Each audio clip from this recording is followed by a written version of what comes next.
أعوذ بالله من الشيطان الرجيم بسم الله الرحمن الرحيم الصلاة والسلام عليك يا رسول الله الصلاة والسلام عليك يا حبيب الله الصلاة والسلام عليك يا رحمة للعالمين الصلاة والسلام عليك يا خاتم النبيين صلى الله عليه وآله وسلم اللهم صل على محمد وآل محمد۔ جو بھی میرا بھائی میری بہن میری اس ویڈیو کو دیکھے، اللہ پاک امام سجاد امام زین العابدین علیہ الصلوۃ والسلام کے صدقے اس کی تمام پریشانیاں دور فرمائے اور اس کی ساری فیملی کو سدا شاد و آباد فرمائے۔ میرے مولا امام سجاد میرے امام کا فرمان ہے کہ عبادت کرنے سے جنت ملتی ہے اور خدمت کرنے سے خدا ملتا ہے۔ اللہ اکبر، سبحان اللہ۔ ایک غریب شخص تھا، اس کے گھر میں فاقہ کشی ہو گئی۔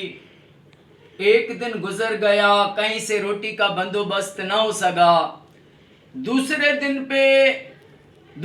دن بھی اس طرح غربت میں، تکلیف میں، بھوک پر گزرا۔ جب 2 دن پورے ہو گئے تو تیسرے دن وہ ایک قاضی کے پاس آیا اور قاضی کو کہا کہ قاضی، میں تیرے پاس آیا ہوں، مجھ پر غربت جو ہے وہ غربت بہت ہو گئی ہے میرے اوپر، میرے چھوٹے بچے ہیں، بھوک پر ہیں، اگر تو میری اللہ کے صدقے، اللہ کے رسول کے صدقے مدد کرے۔ تو قاضی نے کہا میں تیری کون سی مدد کروں؟ اس نے کہا مجھے روٹیاں بھی دے، 4 روٹیاں دے اور 4 دینار دے۔ تو قاضی نے اس کو کہا کہ تو ظہر کے بعد آنا، میں تمہیں روٹیاں بھی دوں گا اور پیسے بھی دوں گا۔ یہ ظہر کے بعد گیا، پھر قاضی کو بتایا تو قاضی نے کہا عصر کے بعد آنا۔ پھر یہ غربت کا مارا، پھر عصر کے بعد اس کے پاس گیا۔ پھر اس ظالم نے کہا کہ مغرب کے بعد آنا، میں تمہاری مدد کروں گا۔ پھر یہ مغرب کے بعد پھر گیا، پھر اس نے خالی ہاتھ لوٹا دیا اور کہا کہ عشاء کے بعد تو آ، میں تیری مدد کروں گا۔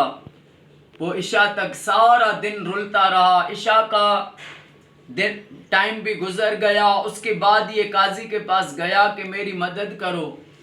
تو قاضی نے اس کو کہا کہ میرے پاس نہیں ہے، نہیں تو میں تیری مدد کر دیتا۔ یہ واپس لوٹا، اس کی آنکھوں سے پانی جو ہے وہ بہہ رہا تھا، آنسو بہہ رہے تھے۔ سامنے ایک شخص آیا جو نصرانی تھا، اس نے کہا تھا، اس کو کہا کہ اے بھائی تو کیوں رو رہا ہے؟ کیا تجھے کسی نے مارا ہے جو تو راستے سے جا رہا ہے روتا ہوا؟ تو اس نے کہا ہاں، مجھے کسی نے مارا ہے۔ تو اس نصرانی نے کہا کہ کس نے تجھے مارا ہے؟ تو اس نے کہا کہ مجھے غربت نے مارا ہے، میں غربت کا مارا ہوں۔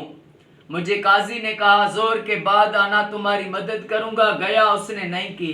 پھر عصر کا کہا، پھر میں گیا، نہیں کی۔ پھر کہا مغرب کے بعد آؤ، پھر کہا عشاء کے بعد آؤ۔ مجھے چکر لگواتا رہا لیکن میری مدد کوئی نہیں کی۔ اس نصرانی نے اس کو کہا میرے ساتھ آؤ۔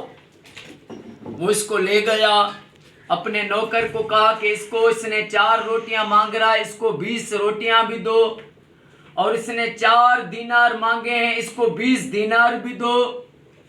وہ نصرانی نے اس کو دے کر اور اس کے آگے ہاتھ جوڑے کہ یہ جب تک چلے تم اپنا گزارا کرو، ختم ہو جائے پھر آنا، زندگی بھر تم میرے پاس آتے رہنا، میں تمہیں کبھی خالی نہ لوٹاؤں گا۔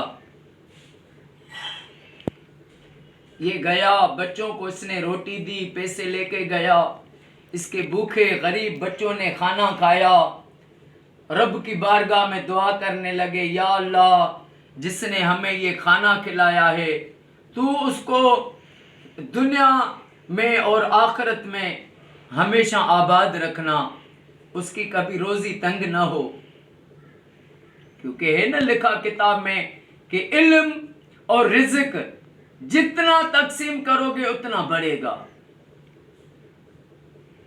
جو دیتے ہیں وہ کبھی پیچھے نہیں ہوتے، غربت نہیں ہوتی ان پر، وہ امیر ہو جاتے ہیں اور امیر ہو جاتے ہیں اور امیر ہو جاتے ہیں۔ جس نے دینا بند کیا اس کی روزی پھر بند ہو گئی۔ تو یہ جیسے اس قاضی نے رات کے ٹائم پہ ایک خواب دیکھا، جس نے غریب کو بار بار ستایا، چکر لگوایا، اس کو دلاسے دیتا رہا جھوٹ کے۔ اس قاضی نے خواب میں دیکھا کہ ایک بہت بڑی جگہ پہ کھڑا ہوں جہاں پر محل بنے ہوئے ہیں، اور ایک آواز آ رہی ہے کہ یہ محل اس نصرانی کے ہیں، یہ اس کے محل ہیں جس نے غریب کی مدد کی، اس کے یتیم بچوں کی مدد کی۔ اس کو جاگ ہوئی تو اس نے پوچھوایا کہ یہاں پر کسی نصرانی نے کسی مسلمان کی مدد کی ہے؟ یہ پوچھتے پوچھتے اس کے پاس گیا، نصرانی کے پاس گیا، اس کو کہا کہ تو ایسا کر، تو نے 20 روٹیاں دی ہیں اور 20 دینار دیے ہیں، میں تمہیں اس سے بھی ڈبل کر کے دیتا ہوں، تم مجھے ایک یہ والی نیکی مجھے دے دو جو تم نے کل کی ہے، غریب کی مدد کی ہے۔ تو اس نصرانی نے کہا کہ جو خواب تو نے دیکھا ہے وہ میں نے بھی دیکھا ہے، اور مجھے رب نے وہ اپنا محل مقام دکھایا ہے، اور میں نے جب یہ مقام دیکھا تو میں نے پڑھا اشہد ان لا الہ الا اللہ و اشہد ان محمد رسول اللہ، میں کلمہ بھر کر مسلمان ہو گیا ہوں، آقا کا امتی ہو گیا ہوں، میں نے دنیا کی دولت دی، رب نے مجھے دنیا کی بھی دولت دی تو دین کی بھی دولت دے دی، ایمان کی دولت نصیب ہو گئی۔ تو یہ ایک ایسا فلسفہ ہے، کسی کے کام آنا، کسی کی مدد کرنا۔ جو مومن ہوتا ہے نا، مومن وہ بہادر بھی ہوتا ہے اور سخی بھی ہوتا ہے۔ جو مومن ہوتا ہے وہ ایک تو بہادر ہوتا ہے، دوسرا سخی ہوتا ہے، اور منافق ایک بزدل ہوتا ہے، دوسرا کنجوس ہوتا ہے۔ اللہ پاک ہمیں ہر مسلمان کو، ہر مومن کو یہ سعادت دے کہ وہ دکھی وقت میں غریبوں کے کام آئے، اور ہمیں ساری زندگی رب قرآن کریم کے صدقے ہمیں آخری سانس تک اللہ پاک درود پاک پڑھنا نصیب فرمائے، اور ہم گھر گھر میں لاکھ درود شریف پڑھواتے ہیں۔ اور میری یہ دعا ہے کہ اللہ پاک سارے پاکستان، ساری سندھ میں، سارے پاکستان میں، سعودی، ایران، عراق میں، شام میں، جہاں بھی مسلمان رہتے ہیں، ہر مسلمان کو یہ اللہ سعادت دے کہ وہ اپنے گھروں میں لاکھ درود پاک پڑھوائیں۔ جس گھر میں لاکھ درود کا ورد ہوا وہ گھر ہی جنت کا باغ ہے۔ السلام علیکم ورحمۃ اللہ وبرکاتہ۔